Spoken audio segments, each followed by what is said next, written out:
하나님이 되고 그들은 내 백성이 될 것이라. 여호와의 말씀이니라. 그들이 다시는 각기 이웃과 형제를 가르쳐 이르기를 너는 여호와를 알라 하지 아니하리니 이는 작은 자로부터 큰 자까지 나를 알기 때문이라. 내가 그들의 악행을 사하고 다시는 그 죄를 기억하지 아니하리라. 여호와의 말씀이니라. 아멘. 30명의 새벽 성도들이 날마다 새벽을 깨우고 나라와 민족을 위해서 기도하는 거룩한 역사들이 있기를 바랍니다. 300명의 헌신된 주의 용사들이 성전을 가득 차고 넘치는 그런 은혜가 있게 되기를 바랍니다. 7개의 순, 진짜 교회, 주님께서 세우고 싶었던 그 교회의 원형이 금년에 이렇게 세워져서 7개 순이 우리 안에 세워지기를 바랍니다. 한 번씩 이런 이야기를 듣습니다. 나는 믿음이 너무 부족합니다. 저는 아직 믿음이 약합니다. 이런 말씀들을 한 번씩 듣곤 합니다. 우리는 왜 믿음이 약할까요? 내 믿음은 왜 믿음이 연약할까요? 우리가 그런 질문을 받으면 먼저 믿는다는 것은 무엇인지, 믿음은 어디로부터 오는 것인지 먼저 생각을 해야 합니다.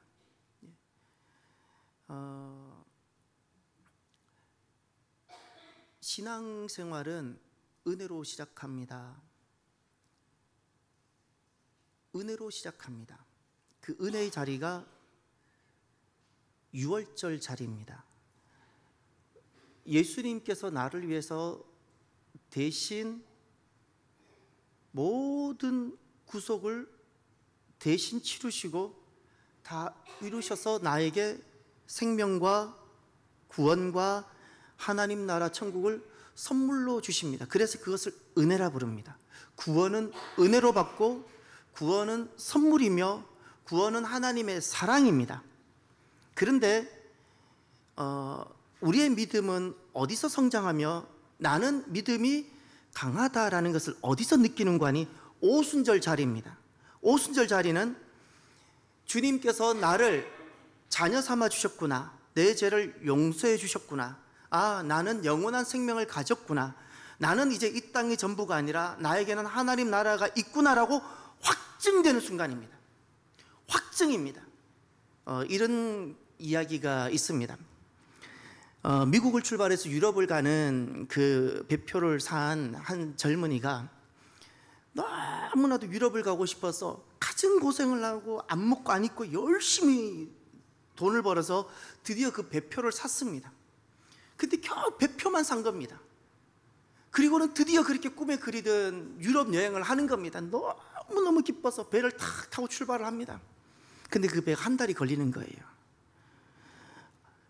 하루 이틀 나는 선상에 앉아서 라면을 먹고 있는데 저기 유리 안으로는 막 화려하게 막 뷔페 먹고 고기 먹고 막 음악이 나오고 누구는 수영하고, 이 배를 타서는 유럽을 가서는 너무너무 좋은데 나는 건빵 먹고 나는 라면 먹고 땡볕에 앉았어. 그러다가 선장이 지나가는 거예요. 그래서 선장이 물어봐요. 젊은이, 당신 배표 사지 않았어? 그러니까, 배표 샀다는 거예요. 근데 왜 여기서 라면 먹고 있냐고. 배표를 샀으면 배 안에 있는 모든 것을 먹을 수 있다고, 배 안에 있는 모든 음악회에 참여해서 들을 수 있다고, 마음껏 수영할 수 있다고. 배표를 사고도 컵라면 먹고 건빵 먹고. 이것이 무엇인가 하니, 우리가 하나님의 자녀가 됐는데 나는 아직도 하나님의 자녀인지를 확신을 못해서 그냥 세상이 두렵고 무섭고 이렇게 살아갈 수가 있는 겁니다. 우리의 믿음은 언제 성장하고 언제 자라는가? 오순절 성령님께서 내게 팍 오시면 내가 담대해지는 겁니다. 우리가 이 영적인 부분이기 때문에 학교에서 가르쳐 주지도 않고 과학에서 입증이 안 됩니다. 성령님은 과학으로 증명이 안 됩니다. 성령님이 어떻게 사람에게 오셔서 우리가 담대해질까? 우리가 이렇게 이야기하면 잘 이해할 수 있습니다. 너무나도 아름다운 여인이지만 결혼 전에는 그냥 유약했어요. 바람 하나 불어도 어머머 무서워, 막 벌레 보고 으악 이러던 사람이 어느 날 멋진 남자를 만나 결혼을 했네요. 그리고는 1년 후에 떡두꺼비 같은 아들을 탁 낳았습니다. 그 여인이 이제 엄마가 됐어요. 어떻게 살아갈까요? 벌레 아기한테 갈 것 같아요? 어머 벌레 하던 사람이 빡 남편 부르지도 않아요. 그냥 빡 끝내버립니다. 담대해졌어요? 왜죠? 자녀는 이 어머니와 생명의 관계, 피의 관계예요. 이거는 안 잘라지고 떼어지지 않는 관계고, 무엇으로도 법으로 아무리 더 이상 자녀 아닙니다 그래도 안 떼어지는 관계. 쉽게 말하면 나는 죽어도 저를 살리고 싶은 이런 관계가 생겨나는 거예요. 이게 확증이라는 게 확증, 사랑의 확증. 그러면서 엄마로서 담대하고 강하게 살아가는 거예요. 그것처럼 성령님께서 우리에게 딱 오시면 우리가 이렇게 강하고 담대하게 되면서 내 믿음이 이제는 견고해지는 겁니다. 견고해지는 거예요. 그래서 저와 여러분들이 주님의 능력으로, 성령의 능력으로 세상을 믿음으로 살아갈 수 있는 능력 있는 오순절 성도들이 되기를 바랍니다. 저는 장로교 목사입니다. 처음 교회 간 것도 장로교, 정확하게 말하면 대한예수교 장로회 통합측, 지금도 통합측 목사. 평생을 그렇게 살았고 대학 시절은 일부러 가장 보수적이었다고 말하는 고신교회 교단을 일부러 찾아갔습니다. 왜냐하면 가장 보수적인 것을 이해한다면 저는 다 이해할 것 같고, 그분들을 이해한다면 나는 전부를 알 수 있을 것만 같았습니다. 그래서 대학 시절은 일부러 고신교단을 가서 그분들은 어떻게 신앙생활 하는지 하나하나 배우고 듣고 했어요. 그분들은 새가족 오면 이렇게 합니다. 우리는 박수도 막 하죠, 예배당에. 그분들은 새가족 오면 이렇게 합니다. 저를 한번 따라해 보실까요? 주보를 한번 들어보세요. 주보. 새가족 오면 누가 새가족 왔으면 우리는 박수할 때 그분들은 할렐루야 박수 안 칩니다. 박수 안 치는 것은 박수할 줄을 몰라서 아니라 딱 이유가 한 가지예요. 사람에게 영광을 안 돌리려고. 영광은 누구에게만? 하나님께만. 예. 그래서 우리도 찬양대가 오늘도 너무 은혜로운 찬양을 했는데 아멘 하자라고 제가 그랬지요. 아멘으로 바꾸자고. 그 이유가 바로 그겁니다. 우리는 좋은 마음으로 했지만 이 좋은 마음이 혹시 행여 변질될까 봐 박수하지 말고 아멘 하자는 겁니다. 저와 여러분들이 오순절 성도가 되어서 세상을 살아갈 영적 능력 있고 내적으로 분명한 확신이 생기고 마귀를 이기는 권세도 가지고 세상에 끌려다니는, 세상이 두려운 자가 아니라 세상을 거슬러 올라가서 담대히 살아갈 수 있는 이 오순절의 삶의 능력이 있기를 바랍니다. 그러면 내가 오순절 성도가 되었는지, 아니면 거듭났는데 하나님의 자녀인데 아직 내가 오순절에 이르지를 못했는지 어떻게 알 수 있죠? 우리 과거에 중고등학교 때 보면 리트머스 시험지라고, 그걸로 우리가 확인하고 그랬지요. 시험지입니다. 영적 리트머스 시험지는 없을까요? 있어요. 나는 하나님의 자녀인데 아직 세상이 두렵고 무섭고 아직 오순절을 향해 가고 있는 사람인지, 아니면 나는 오순절에 서서 담대하게 살아가고 있는 사람인지 어떻게 할 수 있는가? 두 가지 분명한 증거가 있습니다. 하나가 믿음의 결단입니다. 하나님께 내 사랑을 약속하는 겁니다. 전에는 하나님께서 나를 사랑해 주셨어요. 이게 6월절입니다. 그래서 내가 하나님의 자녀가 되었어요. 근데 오순절이 딱 되면 내 사랑을 하나님께 드리고 싶어져요. 전에는 내가 하나님의 전부였다면, 그래서 내가 6월절을 만나고 내가 하나님의 자녀가 되었는데, 오순절에 이르러서 내가 딱 성장하게 되면 내 인생 전부가 하나님이 되는 거예요. 전에는 내 인생 전부가 저거고 내 인생의 목표가 저거고, 그러다가 하나님이 전부, 내 인생의 삶의 목적도 하나님, 내 삶의 이유도 하나님, 하나님이 전부고 내 사랑을 이젠 주님께 드리고 싶어져요. 하나님, 제가 믿음으로 살고 싶습니다. 믿음으로 살게 하여 주옵소서. 이런 결단을 하게 되는 겁니다. 결단을. 성경에는 이런 사랑의 결단을 무엇이라 부르는 거 아니? 언약이라 부릅니다. 언약이란 이 땅에 수많은 약속의 방편들이 있습니다. 뭐 조약도 있고 새끼손가락 거는 것도 있고, 그 중에 가장 차원 높은, 가장 무시무시한 약속이 언약이라는 겁니다. 언약이라는 것은 죽음으로써 지키겠다는 약속입니다. 손가락 거는 약속은 수시로 바뀌잖아요. 새끼손가락 꼬리 꼭 뭐죠? 새끼손가락 꼬리 걸고 꼭꼭 약속해. 꼭꼭 약속하면 못하나요? 이제는 어차피 어긴다는 걸 알고 도장까지 찍어요. 도장까지 찍어도 또 예, 약속은 그래서 어기라고 있는 거라는 말까지 나오고 있지 않습니까? 언약이라는 것은 내가 목숨을 걸고 제가 죽음으로써 이 약속을 지키겠습니다라는 맹세 중의 맹세입니다. 맹세 중의 맹세. 하나님 나라 새 백성은 두 가지 과정을 통해서 이렇게 만들어져 갑니다. 하나님의 자녀는 태어납니다. 내가 신분이 하나님의 자녀가 되고 이것은 태어납니다. 선물입니다. 그런데 하나님 백성은 만들어져 갑니다.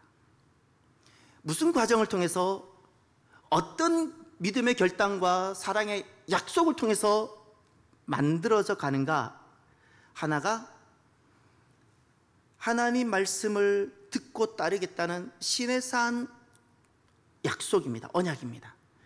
하나님, 제가 이제는, 전에는 세상의 유행과 어떤 통계와 그리고 전문가의 소리를 듣고 내가 살았다면, 하나님, 이제는 그 다 지우고 세상의 전문가들이 무슨 말을 할지라도 참고는 하지만 하나님 말씀을 1번으로, 하나님 말씀을 저는 듣고 따르겠습니다. 이 쉐마, 듣다, 쉐마의 결단, 이런 것이 일어나는 겁니다. 이제 말씀의 사람이 되는 겁니다. 이것이 첫 번째 일어나는 과정입니다.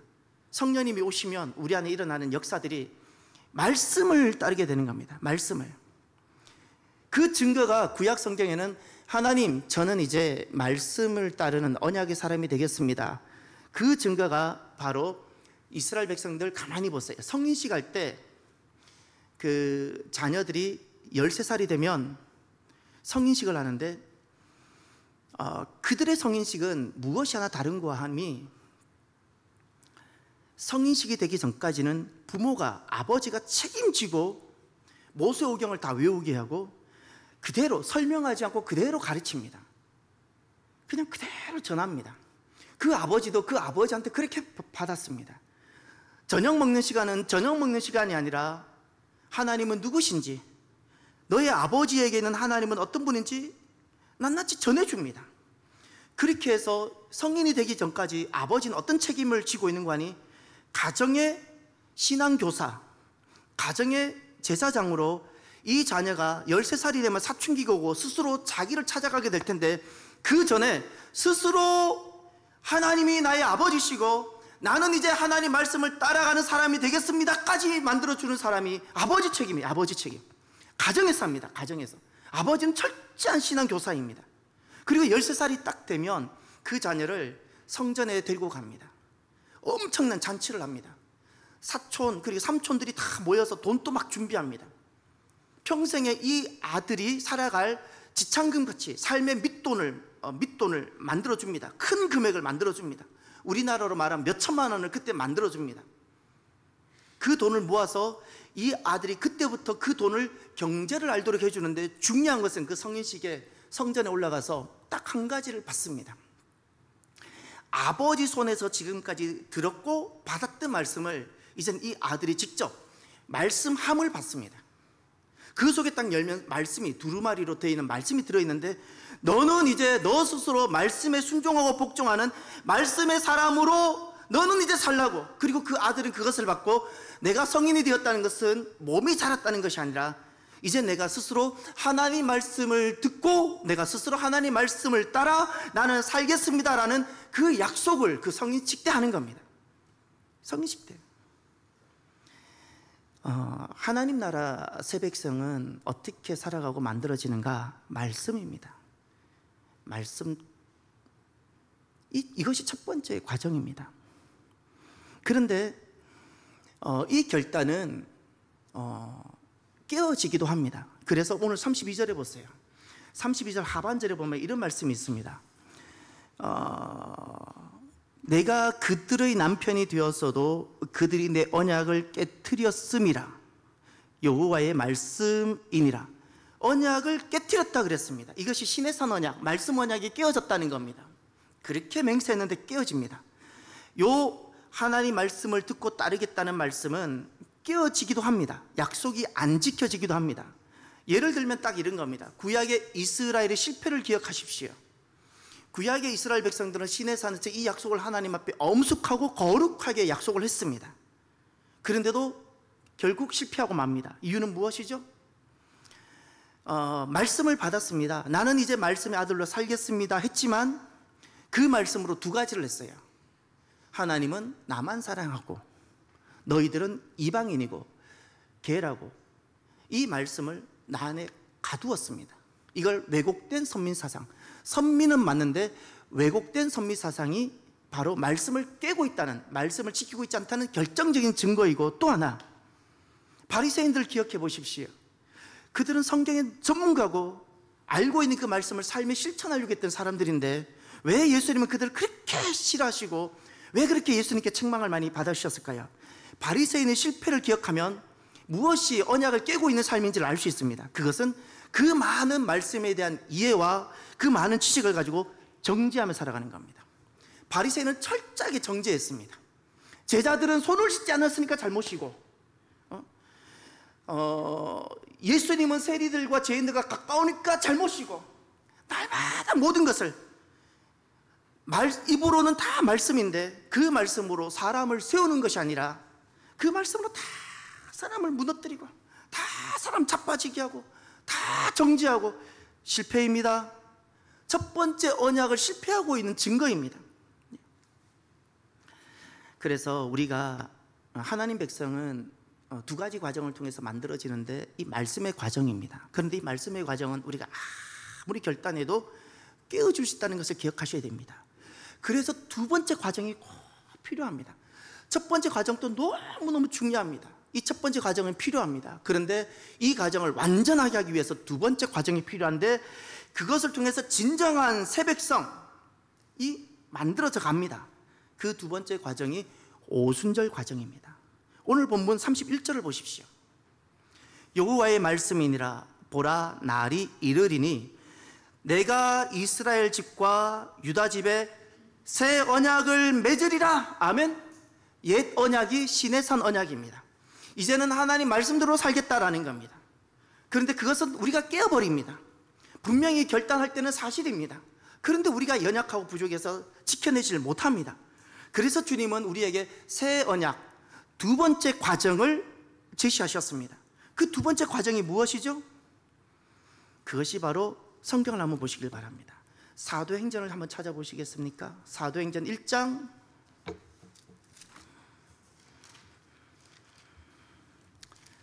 사도행전 1장 4절을 찾아주십시오. 함께 볼까요? 사도와 함께 모이사 그들에게 분부하여 이르시되 예루살렘을 떠나지 말고 내게서 들은 바 아버지께서 약속하신 것을 기다리라. 아멘. 여기 약속하신 것, 새 언약을 말합니다. 두 번째 약속을 말합니다. 그것이 무엇일까요? 5절. 요한은 물로 세례를 베풀었으나 너희는 몇 날이 못되어 성령으로 세례를 받으리라 하셨느니라. 아멘. 그 두 번째 새 언약의 약속 내용이 무엇입니까? 성령으로 세례를 받는 겁니다. 그래서 사도행전 2장 1절을 가십시오. 오순절 날이 이미 이름에 그들이 다 같이 한 곳에 모였더니 아멘. 오순절 날이 이르렀습니다. 오순절입니다. 그 오순절에 성령님 주님께서 어떤 일을 하셨는가 2절부터 4절까지 다 함께 보시겠습니다. 호련히 하늘로부터 급하고 강한 바람 같은 소리가 있어 그들이 앉은 온 집에 가득하며 마치 불의 혀처럼 갈라지는 것이 그들에게 보여 각 사람 위에 하나씩 임하여 있더니 그들이 다 성령의 충만함을 받고 성령이 말하게 하심을 따라 다른 언어들로 말하기를 시작하니라. 아멘. 저를 따라해 주십시오. 그들이 다 성령의 충만함을 받고 성령이 말하게 하심을 따라 말하기를 시작하니라. 이것이 새 언약의 내용입니다. 성령님께서 충만히 임하고 성령의 충만함을 받고 성령님께서 말하게 하심을 따라 말하는, 이것이 두 번째 과정, 바로 오순절의 과정입니다. 오순절의 과정의 핵심은 성령님이십니다. 성령님이 오시면 어떤 일이 일어날까요? 성령님이 오시면 우리에게 확증이 일어납니다. 유월절을 통해서 주님께서 내게 구원을 주시고 하나님은 자녀가 주신 선물로 주시고 은혜로 주신 것이 성령님께서 확증시켜 주시는 겁니다. 마치 불도장을 몸에 딱 찍으면 안 지워지잖아요. 무슨 일이 있어도 태풍이 와도 안 지워지잖아요. 내가 죽기 전에는 안 지워지잖아요. 이것처럼 성령님께서 우리 마음에 딱 불도장을 찍어주십니다. 너는 하나님의 자녀야. 너는 하나님 나라가 예비되어져 있어. 마귀가 너를 어찌하지 못해. 이제 하나님이 너의 왕이시고 너의 주야. 너는 하나님의 자녀야. 너의 모든 죄는 청산되었어. 마귀가 이제 너를 어찌하지 못해. 불도장을 찍어주시는 거예요. 무엇이? 성령님께서. 그러면서 우리는 새로운 삶을 살게 되어지는 겁니다. 할렐루야. 그러면 오늘 말씀을 통해서, 오늘 본문을 통해서 이렇게 오순절에 이른 새 백성의 모습은 어떠할까요? 성령님이 오시면 우리는 어떤 사람이 되고 어떤 삶의 모습을 가지게 될까요? 먼저 너무 복된 말씀이 있습니다. 33절을 보십시오. 오늘 본문 33절. 그러나 그날 후에 내가 이스라엘 집과 맺을 언약은 이러하니 곧 내가 나의 법을 그들의 속에 두며 그들의 마음에 기록하여. 아멘. 그날 후에 그랬죠. 그날 후에 내가 이스라엘 집과 맺을 언약은, 이게 새 언약을 말합니다. 이스라엘은 옛 언약을 실패하고 말았어요. 그래서 주님께서 그들을 다시 세우려고 새 언약을 약속하셨어요. 그런데 그 새 언약의 특징이 있어요. 나의 법을 어디 속에? 그들 속에 두고, 또 어디에 기록해요? 마음에 기록해요. 저는 우리 그 권사님들 지금 또 보면 예배 마치고 여러분 요 옆에 식당을 가시면 식당 밑에 싱크대가 있는데 싱크대 문을 쫙 열어보세요. 어느 권사님 성경책, 어느 권사님 매일 성경 막 이렇게 있어요. 왜 거기 두고 다니실까요? 집보다 교회가 안전하기 때문에? 아니요. 성경책이 무거웠어요. 성경책이 무거워서 두고 다니세요. 저는 그 생각이 들어요. 하나님께서 성경책을 우리 마음속에 팍 넣어주시고 우리 속에 그 성경책을 창세기부터 계시록까지 딱 기록해 주시면 우리 권사님들이 성경책 들고 다니는 저 무거운 수고를 안 해도 될 텐데 그런 은혜를 베풀어 주시기를 바랍니다. 예. 성경책이 무거워서 두고 다니는 한이 있더라도 괜찮습니다. 괜찮아요. 중요한 것은 전에는 그 말씀을 그렇게 사랑하려고 했지만 알고도 또 세상의 법을 따르고 세상의 가치로 나도 모르게 따랐는데 성령님이 딱 오시고 나면 이제는 주님께서 그 하나님 말씀을 내 속에 둔다 그랬어요. 내 마음에 기록하신다 그랬어요. 할렐루야. 내가 달라져요. 전에는 성경책을 들고 다녀야 달라진 것 같은 나였다면, 전에는 모세오경을 암송해야 달라진 것 같은 하나님 자녀 같은 나였다면, 이제는 겉모양은 아무렇지 않아도 누가 내 안에 계세요? 하나님, 성령님이 내 안에 계세요. 겉모양은 청바지에 틴데 너무 강하고 담대한 거예요. 이젠 좋은 차를 타지 않아도 부끄럽지 않아요. 전에는 남들 보기에 괜찮은 뭔가를 갖춰야 돼요. 그래야 내가 유지가 되었어요. 이제는 그거 아무것도 없어도 돼요. 내 안에 누가 계세요? 하나님. 저도 차를 좋아하는데 저는 차 언제 든든한가? 차가 겉모양이 깨끗할 때가 있고 겉모양은 깨끗한데 제가 앉아있는 발받침, 뭐 시트 이런 데가 지저분할 때가 있어요. 안 편해요. 누가 내 차를 탈까봐 불안해요. 그때는. 근데 이럴 때가 있어요. 겉모양은 막 흙탕길을 가서 막 좀 그래요. 근데 제가 안을 깨끗하게 청소해서 막 너무너무 예뻐요. 그럴 때는 좀 와줬으면 좋겠어요. 목사님 저 어디 가야 되는데 차 좀 태워주세요. 말하고 좀 말해줬으면, 내 차를 좀 타줬으면 좋겠어요. 여러분, 진짜 사람의 강하고 담대함은 어디서 나올까요? 겉이 아니라 속입니다. 우리의 차가 깨끗하길 바랍니다. 우리의 마음이 성령님으로 이렇게 담대하기를 바랍니다. 전 손흥민 좋아합니다. 손흥민. 좋아하는 이유는 두 가지인 것 같아요. 대한민국에 아시아에서는 나올 수 없을 것만 같은 세계적인 공격수가 한국에서 나왔다는 게 너무 기쁩니다. 전 이거 하나님 은혜라고 확신합니다. 제가 손흥민 선수를 좋아하는 두 번째 이유, 유럽 방송을 보면 우리나라 KBS나 MBC 뭐 이렇게 말고 유럽 방송 이렇게 직접 그들이 하면서 보면 손흥민 선수는 경기 시작하기 전에 그 센터 라인에 있잖아요. 윙이나 아니 센터 포드, 주로 윙에서 뛰니까 자기가 서 있는 그 자리에서 다 손을 모고 기도합니다. 기도합니다. 너무 좋아요. 전 박지성 선수를 좋아합니다. 박지성 선수를 좋아하는 것은 공간을 잘 찾아가기 때문에 그가 뛰면 상대편 진이 다 흐트러집니다. 근데 기도는 안 했어요. 그게 늘 아쉬웠어요. 박지성 선수는 전도 때문에 기도합니다. 손흥민 선수는 제가 좋아합니다. 기도합니다. 참 좋아합니다. 그래서 작년인가 제가 책을 발견하고 샀는데 그 아버지가 궁금했어요.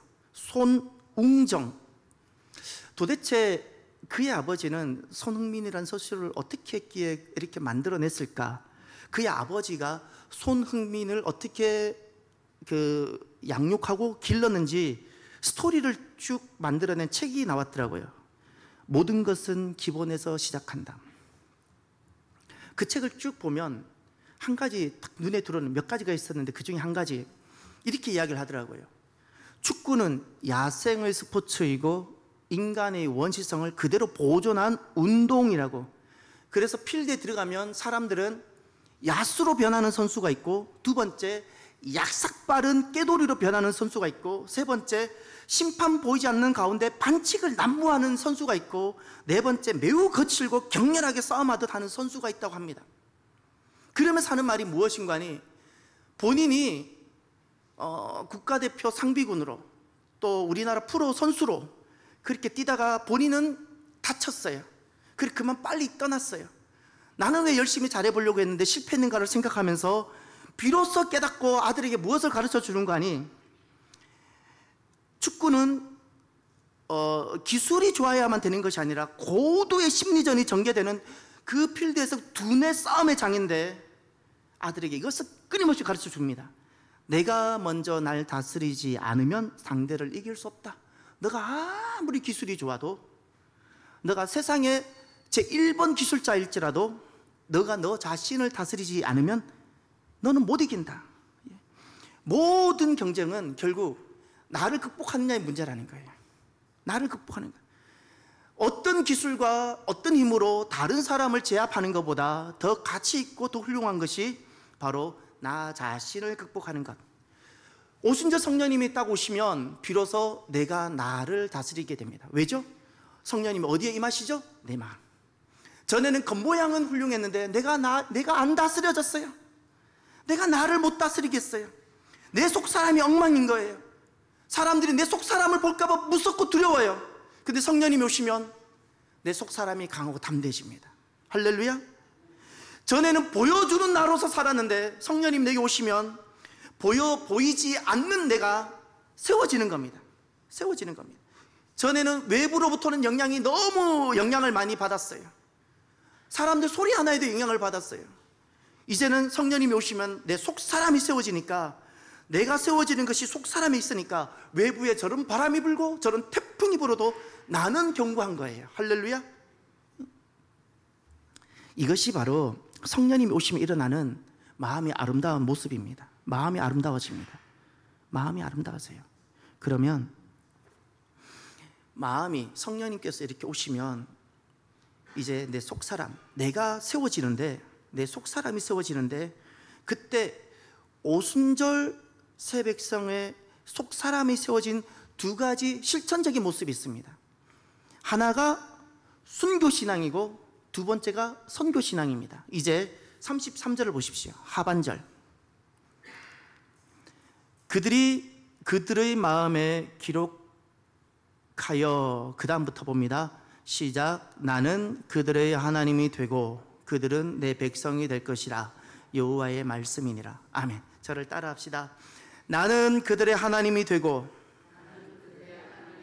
그들은 내 백성이 되리라. 하나님께서 이 말씀을 듣고 싶고 이 고백을 우리한테 듣고 싶고 이 일을 이루고 싶으셔서 출애굽시키셨어요. 기억나시죠? 출애굽기 6장 7절에 이 말씀이 제일 먼저 선포됐어요. 왜 출애굽을 하게 했냐고요? 나는 그들의 하나님이 되고 그들은 내 백성이 되고 싶게 하고 싶어서 주님은 이스라엘 백성들을 출애굽시키셨던 겁니다. 그러면 나는 그들의 하나님이 되고 그들은 내 백성이 되리라, 이것은 그냥 입술의 고백일까요? 아니요, 절대 입술의 고백이 아니라 삶의 고백이고 영혼의 고백입니다. 이것은 순교신앙일 때 가능한 겁니다. 이제 왜 이것이 순교신앙일 때 가능한지 제자들을 한번 생각해 보십시오. 제자들 3년간 예수님 따라다녔어요. 세상에서 이만한 양육을 받은 사람이 없습니다. 엄청난 말씀의 양육을 받았습니다. 이만한 기적을 곁에서 본 사람들이 없습니다. 그들도 예수님 시키는 따라 했더니 기적이 막 일어났습니다. 예수님 부활까지도 목격했습니다. 그럼에도 불구하고 무서워서 도망갔어요. 주는 그리스도시요 살아계신 하나님 아들이라 고백했지만 예수님 부인하고 심지어 저주까지 하고 도망갔습니다. 부활을 목격했지만 바리새인과 제사장들이 무서워서 숨었고 엠마오로 도망갔습니다. 그들은 진짜 하나님의 자녀가 맞지만 나는 그들의 하나님이 되고 그들은 내 백성이 되리라가 안 됩니다. 그때 깨어집니다. 나는 그들의 하나님이 되고 그들은 내 백성이 되리라, 이것은 좋을 때는 찬양하다가 힘들 때는 버리고 이런 관계에서는 절대 불가능한 고백입니다. 언제든지 어디서든지 고백되어 주시는 것이어야 됩니다. 그래서 이것은 순교신앙에서만 가능한 겁니다. 이정훈 교수님이 얼마 전에 봤는데 목사님이란 타이틀이 적혀져 있더라고요. 목사님이 되신 것 같아요. 그분은 울산대 법대 교수로 계시는데 원래 그 법사 출신입니다. 군에 가면 군목이 계시고 신부가 계시고 법사가 있습니다. 법사란 불교에서 파송해서 훈련받아서 군인으로, 그러니까 불경을 가르치는 그런 분들입니다. 그러니 분명히 불교와 관련된 학문을 하신 분입니다. 이분이 이제 종교자유연대일까요? 종자연에 소속되어 있었고 그때 여러 가지 법을, 본인이 법 전공이니까 법을 만들어서 제정을 했는데 그것 때문에 핵심은 그겁니다. 교회와 기독교를 좀 제한하고 싶어서 만들어진 종자연이랍니다. 이런 겁니다. 믿는 것은 좋은데 전도는 하지 마라. 이것이 종자연이 여러 가지 법을 만들어가는 것 중에 결론의 만들고 싶은 내용이 바로 그겁니다. 예수 믿는 사람들 자기가 믿는 것은 좋지만 전도는 못하게 하라는 겁니다. 그러니 마귀의 원리가 무엇인가 하니 열심히 당신은 교회 다니십시오. 그러나 당신 자녀는 방치하십시오. 당신은 열심히 교회 다니십시오. 당신 가족은 그냥 내버려 두십시오. 이게 마귀의 전략이 내가 빠진 거라는 사실을 기억하십시오. 전도 못하게 하는 겁니다. 그 종자연 그분이 하셨던, 본인이 한 이야기입니다. 또 두 번째, 기독교 세계 색깔 좀 빼라. 좀 나이스한 세계 시민으로 좀 살아가는 나이스한 모습 좀 보여라. 왜 그렇게 예수 믿는 사람은 그냥 좀 천박하게 보이고 좀 그러냐, 좀 고상하게 좀 신앙생활해라, 종교생활해라. 여러분, 저도 식당에서 무례하게 하는 것이 너무너무 싫은 사람입니다. 그럼에도 불구하고 잊지 마십시오. 어머니는 자녀가 위험에 빠졌을 때 고상한 어머니가 있나요, 세상에? 자녀가 물에 빠졌어요. 아이야, 물에 빠졌구나. 위험한데 빨리 나오거라. 여보, 아이가 빠졌네요. 거기 119지요. 저는 고상하고 나이스한 어머니이기 때문에 119지요. 아, 우리 아이가 물에 빠졌으니까 나이스하게 와주십시오. 이렇게 말하는 엄마가 있나요? 소리 지르지 않겠어요? 인격적인 그리스도인이 되어져야 되는 것은 맞지만 복음이 갖게 하는 이 삶은 포기하지 마시길 바라요. 종자연이 기독교 세계 색깔 좀 빼라는 겁니다. 세 번째, 그들은 기본적으로 교회는 악의 집단이라고 설정하고 그 일을 했다고 그럽니다.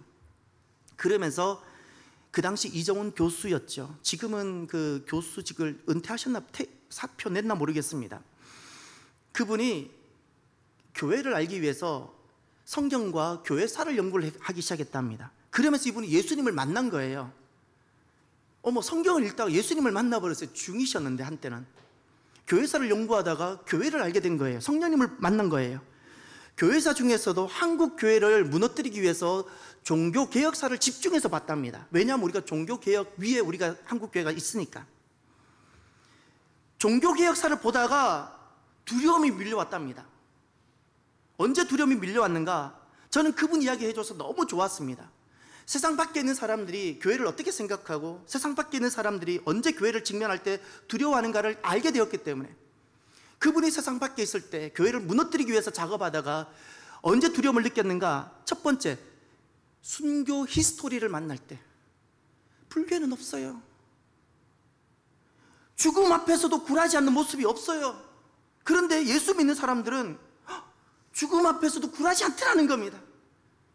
그걸 통해서 자기에게 두려움이 왔다고 그래요. 두 번째, 선교 히스토리.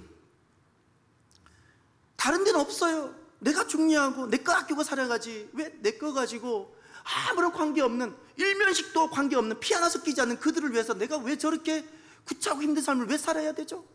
그런데 놀랍게도 교회사를 보니까 이게 선교사예요. 선교사. 선교의 히스토리라는 거예요. 거기 자기가 두려움이 밀려왔다는 거예요. 도대체 뭐지? 이들은 왜 이렇게 살지? 세 번째, 간증 히스토리. 오만 사람들이 막 욕하고 돌을 던져도 나는 예수님을 내가 만났다는 거예요.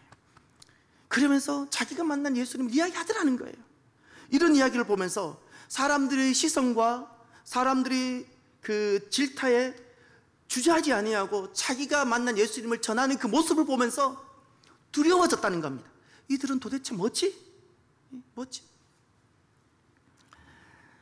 마음이 담대해지고 성령님이 오셔서 우리를 강하게 하시면 순교신앙, 죽음이 두렵지 않는 사람이 되게 하십니다. 베드로 기억해 보십시오. 처음에 무서워서 도망 다녔던 사람입니다. 그런데 성령님이 다 오시고 나니까 그 많은 사람들 앞에서 은과금은 내게 없지만 내게 있는 것으로 내게 주노니 나사렛 예수 이름으로 일어나 걸어라. 전에는 제사장과 그 무리들이 무서워서 피해 다니고 도망 다녔던 그가 담대하게 공의 앞에서 예수님을 막 전하는 겁니다. 이게 성령님이 오시면 이렇게 되어지는 거예요. 저는 사도 바울의 고백을 많이 사모하고 기억합니다. 우리가 살아도 주를 위하여 살고 우리가 죽어도 주를 위하여 죽나니 그러므로 사나 죽으나 우리가 주의 것이로다. 또 하나, 성령님께서 오시면 우리에게 일어나는, 우리 마음이 강하게 되어지고 내 안에 사람이 새로워지는데 두 번째 증거가, 삶의 구체적인 양태가 있습니다. 그것이 선교신앙입니다. 내 안에 내가 강하게 되어지고 오순절에 새벽성이 딱 되고 나면 순교신앙이 되어지게 하고, 그 오순절이 나로 하여금 또 한 가지 삶을 살게 하는데 그것이 선교신앙입니다.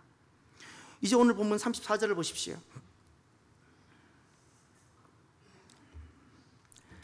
그들이 다시는 각기 이웃과 형제를 가르쳐 이르기를 너는 여호와를 알라 하지 아니하리니 이는 작은 자로부터 큰 자까지 다 나를 알기 때문이라. 아멘. 여기 너는 여호와를 알라 또는 작은 자로부터 큰 자까지 다 나를 알기 때문이다. 다 나를 안다 그랬습니다. 그 알다라는 단어가 히브리어로 야다입니다. 야다라는 것은 지식과 테이블 위에서 학문적인 머릿속에서 나오는 지식이 아니라 경험과 체험을 통한 알미입니다.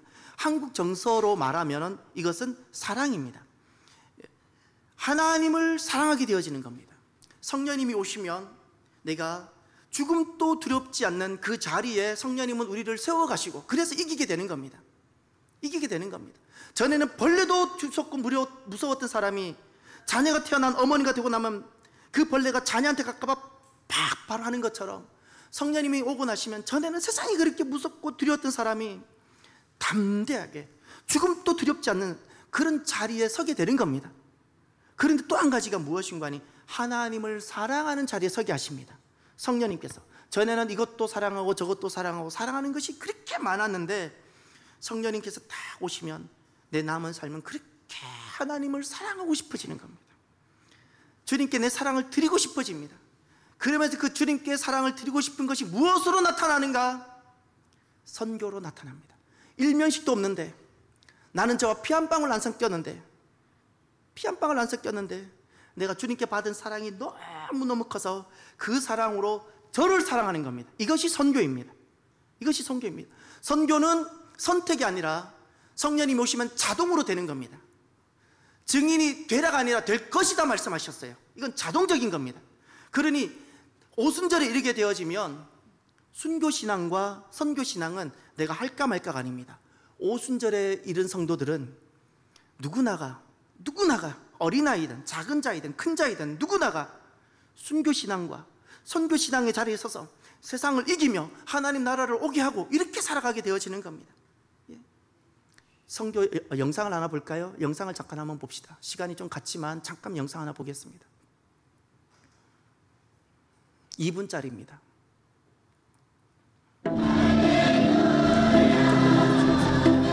The gospel is spreading across Nepal, a Hindu majority nation. Nepal's Christian community is one of the fastest growing in the world. It has now spread like a wildfire. The cultural identity is at stake. The fabric of the national unity is at stake. The social harmony is at stake. They are interfering to our Hindu religion in many ways. Christian leaders claiming to be healers are driving the growth. So many people are oppressed by the devil, so many people are sick. We can cast out demons easily.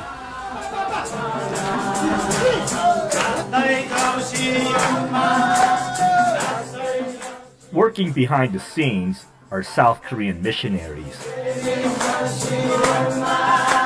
기독교 복음이 들어오게 되면 사실상 기존의 그 종교나 문화와 충돌하는 부분도 없지 않아 있습니다. 어떤 문화적인 어떤 그 충격이나 이런 것들은 좀 불가피한 부분이 없잖아요. 있다고 봅니다. The missionaries' presence here is increasingly controversial. Those found guilty of converting people face jail time. 선교사의 사명은 한 영혼이라도 하나님 앞으로 돌아오게 하는 선교사의 신분을 거의 숨기고 있는 실정입니다. 불안감과 늘 긴장감 그런 속에서 저희가 사역을 하고 있지만 그렇다고 해서 저희가 이 복음을 전하는 일을 멈출 수는 없습니다. 이쪽 마을 곳곳에 지금 교회가 세워지고 정말 하나님의 은혜고. 우리가 저기 BBC에서 만든 그 영상이더라고요. 네팔 선교 실제적인 소식이고 많은 사람들이 지금 엄청나게 돌아오고 있는데 그러나 네팔 정부는 공식적으로 복음을 전하면 구속되고 선교사는 감금당합니다. 그런 속에서 지금 선교사님들은 두려움도 있는데 그럼에도 불구하고 복음을 전하는 것을 멈출 수 없다는 겁니다. 곳곳에 교회가 그래 세워지고, 우리에게 우리 힘으로 불가능한 것이 있습니다. 안 되는 것이 있는데 성령님이 오시면 안 되는 것이 있어요. 죽음이 무섭습니다가 안 되고, 성령님이 오시면 내 것 아끼고 나만을 위해서 살아가는 것이 안 됩니다. 성령님이 오시면 그렇게 약하고 유약하던 사람이 죽음조차도 어찌하지 못하는 사람이 되고, 성령님이 오시면 오순절의 새벽성이 되면 전에는 나만을 위해서 살아가던, 내 노후만 계산하고 적당히 계산해서 안락하게 살아가려고 했던 사람이 나와 일면식도 없는 사람들을 위해서 기도하기 시작하고 막 마음이 뜨거워져서 복음을 안전할 수가 없게 되는 이런 사람이 되는 겁니다. 이건 자동입니다. 사랑하는 성도 여러분, 저와 여러분들이 오순절의 새벽성으로 살아가는 복 있는 성도들이 되시기를 바랍니다. 속사람이, 겉모습이 아니라 속사람이 강하고 세워지고, 그 강하고 세워진 그 속사람이 우리로 하여금 죽음도 두려워하지 않는 순교자적 신앙인으로 하나님을 사랑하기에 일면식도 없는 사람들 위해서 섬기고 희생하며 복음을 전하는 그런 삶으로 살아가게 되는 저와 여러분이 되기를 주의 이름으로 축원합니다. 오늘은 말씀을 마무리하면서 살아도 주를 위해 살고 죽어도 주를 위해 죽는 사도 바울의 신앙 고백을 찬양으로 만들어진 것이 있습니다. 난 지극히 작은 자 죄인 중에 괴수, 사도 바울의 고백인데 이 고백을 나의 고백으로 고백하면서 우리가 함께 찬양했으면 좋겠습니다. 찬양합시다.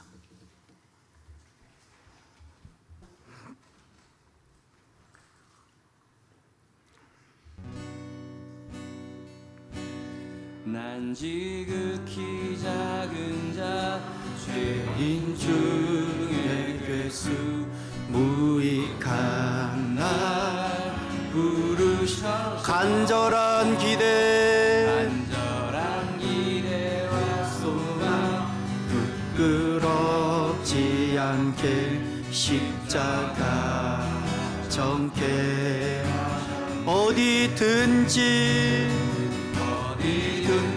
가리라 주 위에 서라며 나는 전하리 그 십자가 내 몸에 밴 십자가 그 보혈의 향기 온 세상 채울 때가 살아도 주를 위해 죽어도 주를 위해 사나 죽으나 난 주 십자가의 능력 십자가의 소망 내 안에 주만 사실 살아도 주를 위해 죽어도 주를 위해 사나 죽으나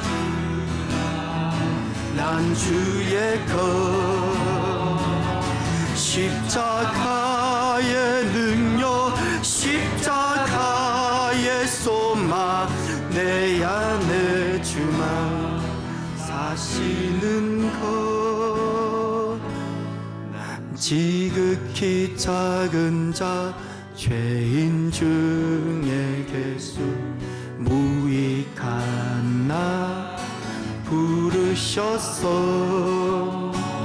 간절한 기대와 소망 부끄럽지 않게 십자가 정케 내 사랑 나의 내 사랑 나의 십자가 어머니로서 살아가는 그 모습이